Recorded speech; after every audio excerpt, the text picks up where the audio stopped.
ज्ञान अपने आप में शक्ति है।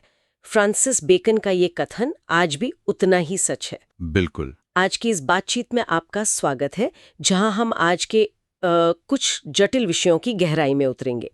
आज तारीख है 25 अक्टूबर 2025। नमस्कार। आज हम खास तौर पर कैरिबियन क्षेत्र पर ध्यान देंगे।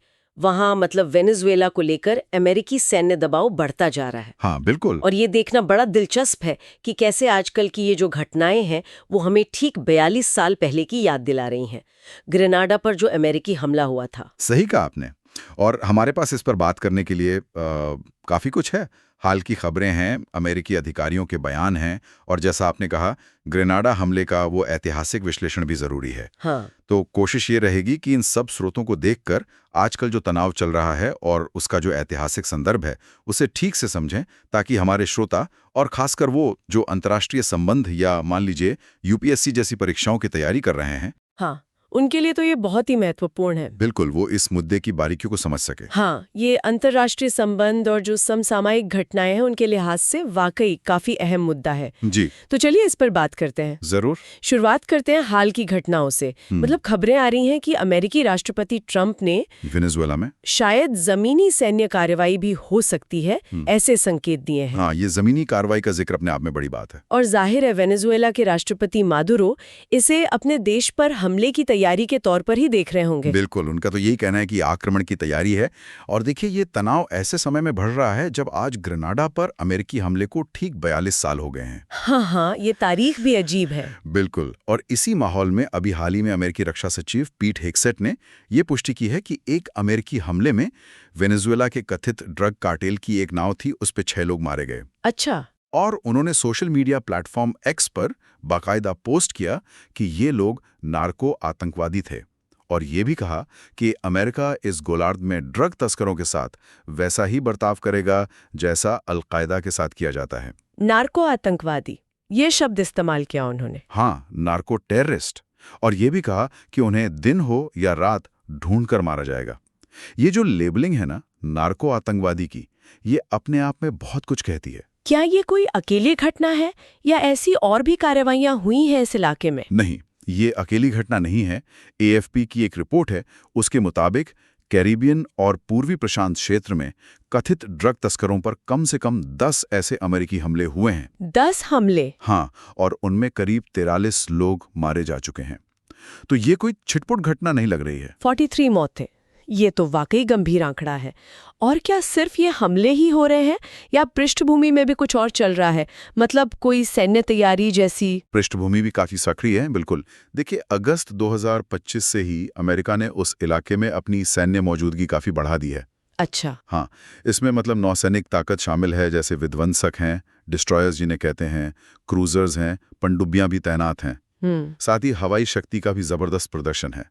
MQ-9 रीपर ड्रोन है, F-35 जैसे आधुनिक लड़ाकू विमान, हवा में ईंधन भरने वाले टैंकर विमान, ये सब सक्रिय हैं। और बॉम्बर्स का भी जिक्र था। हाँ, बिल्कुल। इसी महीने वेनेजुएला के पास B-52 बम वर्षक उड़ाए गए थे, और अभी 23 अक्टूबर को ही B-1B स्ट्रेटेजिक बॉम्बर्स ने भी उड़ान भरी। तो ये सब मिलकर एक साफ संकेत देता है, एक सैन्य दबाव बनाने की रणनीति लगती है ये। और इसी बीच राष्ट्रपति ट्रंप का एक बयान भी आया है जो काफी अहम लगता है। 23 अक्टूबर को उन्होंने कहा कि अमेरिका विदेशों में कथित ड्रग तस्करों पर हमला करने के लिए कांग्रेस से युद्ध की औपचारिक घोषणा का इंतजार नहीं करेगा। हाँ, ये बयान बहुत महत्वपूर्ण है। उन्होंने कहा, हम बस उन लोगों को मारने जा रहे हैं जो हमारे देश में ड्रग्स ला रहे हैं, वे मर जाएंगे। ये तो बहुत सीधी और कठोर भाषा है। बिल्कुल।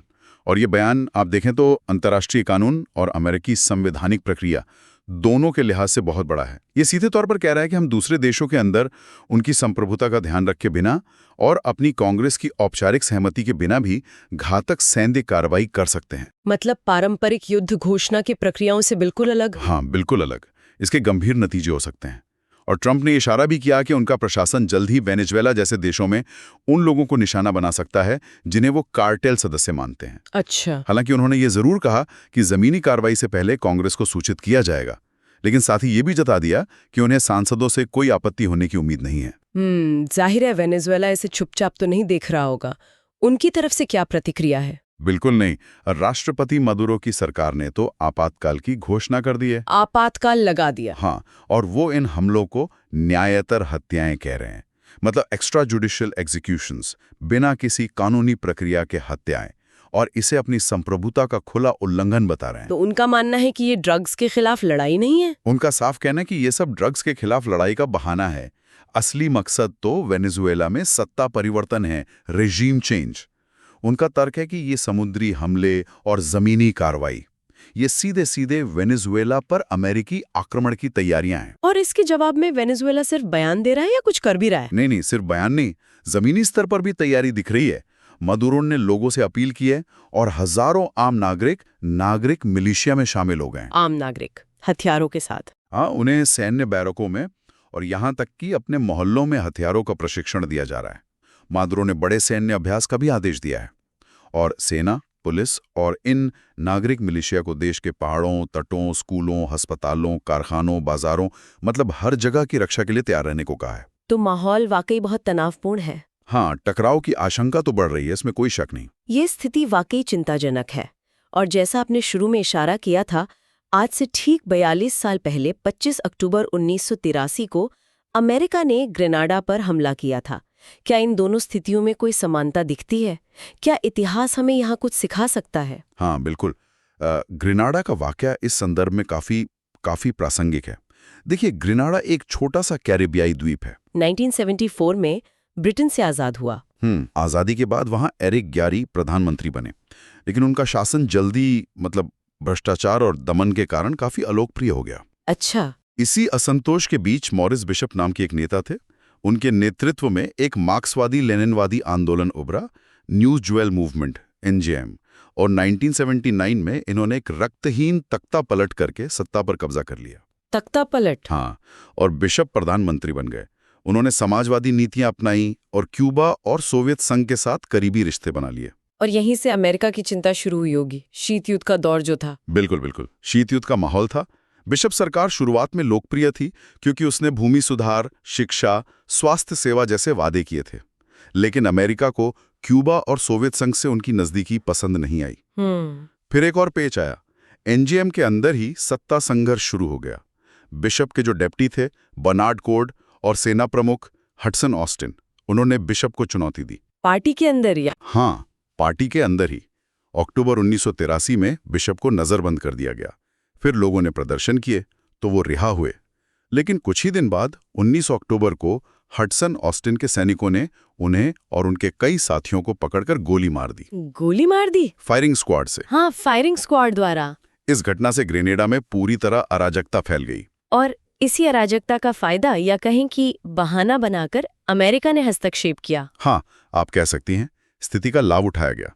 जो पूर्वी कैरिबियाई देशों का संगठन है, OECS, साथ में जमाइका और बारबाडोस, इन्होंने अमेरिका से औपचारिक रूप से मदद मांगी कि व्यवस्था बहाल की जाए और मार्क्सवादी शासन का मुकाबला किया जाए। अच्छा, तो क्षेत्रीय देशों ने भी अनुरोध किया था? हाँ, ये एक महत्वपूर्ण फैक्टर था।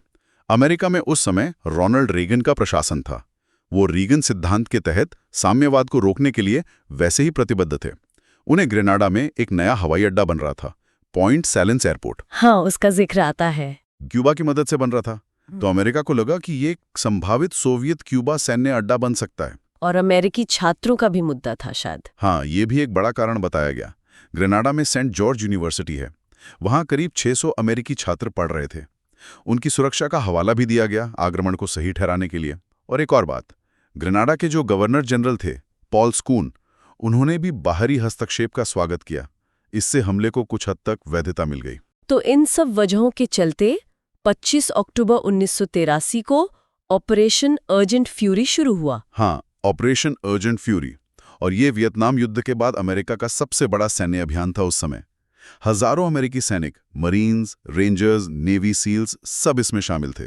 साथ में कैरिबियन पीस फोर्स के नाम पर कुछ कैरिबियाई देशों के करीब 350 सैनिक भी थे। और लक्ष्य क्या थे इस ऑपरेशन के? सक्रिय करना और एक पश्चिम समर्थक सरकार स्थापित करना। क्या ये आसानी से हो गया? शुरुआत में कुछ दिक्कतें आईं। खुफिया जानकारी ठीक नहीं थी, संचार में भी समस्याएं थीं। लेकिन अमेरिकी सेना संख्या और ताकत में कहीं ज्यादा थी, तो उन्होंने तेजी से मुख्य ठिकानों पर कब्जा कर लिया। करीब 28 अक्टूबर तक पूरे द्वीप पर उनका नियंत्रण हो गया था। और फिर मार्क्सवादी सरकार को उखाड़ फेंका गया। एक अमेरिका समर्थक अंतरिम सरकार बनी और 1984 में वहां लोकतांत्रिक चुनाव हुए। लेकिन इस कार्यवाही की अंतर्राष्ट्रीय प्रतिक्रिया कैसी रही? सबने समर्थन किया? नहीं, बिल्कुल नहीं। अंतर्राष्ट्रीय स्तर पर इसकी काफी आलोचना हुई। संयुक्त राष्ट्र महासभा ने तो इसे अंतर्राष्ट्रीय कानून का खुला उल्लंघन बताया। ब्रिटेन जैसे करीबी सहयोगी भी खुश नहीं थे। लेकिन ग्रेनाडा के लोगों ने क्या सोचा? अच्छा, ये दिलचस्प है। ग्रेनाडा के अंदर बहुत से लोगों ने इस हस्तक्षेप का स्वागत किया, क्योंकि इसने वो जो राजनीतिक हिंसा और अनिश्चितता का दौर था उसे खत्म कर दिया था। शायद इसीलिए ग्रेनाडा में 25 अक्टूबर को आज भी थैंक्सगिविंग डे के तौर पे मनाया जाता है। अच्छा, थैंक्सगिविंग डे। हाँ, रीगन प्रशासन ने इसे साम्यवाद पर एक बड़ी जीत के रूप में पेश किया। रीगन ने ग्रेनाडा को सोवियत क्यूबा कॉलोनी कहा था और दावा किया कि आक्रमण ठीक समय पर हुआ। और ये रीगन सिद्धांत का एक तरह से प्रैक्टिकल एप्लीकेशन था।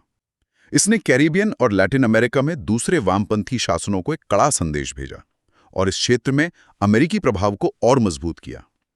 कुछ साल बाद 1989 में पनामा पर जो अमेरिकी आक्रमण हुआ, उसमें भी कुछ ऐसी ही गूंज सुनाई दी। तो ग्रेनाडा का ये पूरा इतिहास सुनने के बाद जब हम आज वेनेजुएला की स्थिति को देखते हैं तो समानताएं तो काफी साफ नजर आती हैं। हाँ, बिल्कुल। वही सैन्य दबाव, कठोर बयानबाजी, हस्तक्षेप की धमकी, ऐसा लगता है जैसे इतिहास खुद को दोहरा रहा हो। एक तरह का देजावू महसूस होता है। बिल्कुल, पैटर्न बहुत मिलता जुलता है। एक ऐसी सरकार जिसे अमेरिका अपने हितों के खिलाफ मानता है या वामपंथी मानता है, उस पर दबाव बनाना। और दिलचस्प बात यह है कि औचित्य बदल गया है। हाँ, पहले साम्यवाद का खतरा था। हाँ, 1983 में साम्यवाद का खतरा मुख्य कारण बताया गया था। आज ड्रग तस्करी और नार्को आतंकवाद का हवाला दिया जा रहा है। लेकिन सवाल वही उठता है, क्या रणनीति वही है? क्या अमेरिका अपने पिछवाड़े माने जाने वाले कैरेबियन क्षेत्र में सीधे हस्तक्षेप की नीति पर लौट रहा है? ये एक बड़ा सवाल है आज के समय में। लेकिन क्या आज की दुनिया 1983 जैसी है? मतलब क्या कुछ ऐसे फैक्टर्स नहीं हैं जो स्थिति को अलग बनाते हैं? जैसे आज चीन और रूस जैसी दूसरी ग्लोबल पावर्स भी तो हैं जिनकी लैटिन अमेरिका में रुचि है। ये आपने बहुत ही महत्वपूर्ण बिंदु उठाया। 1983 में दुनिया काफी हद तक द्विध्रुवीय थी, अमेरिका और सोवियत संघ। आज की भू राजनीति कहीं ज्यादा जटिल है, मल्टीपोलर है। चीन आज वेनेजुएला का एक प्रमुख लेनदार है, बड़ा व्यापारिक भागीदार है। रूस के भी वेनेजुएला के साथ गहरे सैन्य और राजनीतिक संबंध हैं। तो इनकी मौजूदगी से फर्क पड़ेगा? निश्चित रूप से। इन शक्तियों की मौजूदगी अमेरिकी कैलकुलेशन को जरूर प्रभावित करेगी। वो सीधे सीधे वैसा हस्तक्षेप शायद न कर पाएं जैसा 1983 में किया था। इसके अलावा लैटिन अमेरिकी देशों के बीच भी अब क्षेत्रीय एकता या प्रतिक्रिया का तरीका शायद पहले से अलग हो।